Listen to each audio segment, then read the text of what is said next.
Mahasiswi Universitas Surabaya, Angelina Tania ditemukan tewas di dalam koper berwarna hitam pada Rabu 7 Juni 2023. Ia dibunuh oleh guru les gitarnya Rahmat Bagus Apriyatma. Jenazah korban dimasukkan ke dalam koper lalu dibuang di Jurang Cangar, Kabupaten Mojokerto, Jawa Timur. Korban dan pelaku dikabarkan terjebak dalam hubungan asmara, namun hubungan tersebut disembunyikan karena status Rahmat yang sudah berumah tangga. Angelina Tania dikabarkan menghilang secara misterius pada 3 Mei 2023 lalu.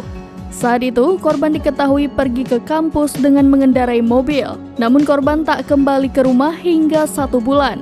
Ibu Angelin, Ana Mariana, mengatakan teman korban mengaku terakhir kali melihat Angelina bersama Rahmat. Ketika didatangi keluarga Angelin, Rahmat membantah bertemu dengan korban. Rahmat mengaku terakhir kali bertemu dengan Angelin pada November 2022. Sementara itu, polisi mendatangi apartemen yang disebut-sebut sempat dikunjungi Angelin dan guru lesnya. Dalam rekaman CCTV, Rahmat terlihat memarkir mobil Angelin di apartemen itu pada 3 Mei 2023. Setelah ditangkap di Malang, guru les gitarnya itu akhirnya mengaku telah membunuh Angelin. Adapun motif Rahmat yakni merampas mobil Angelin yang digunakan untuk membayar hutang.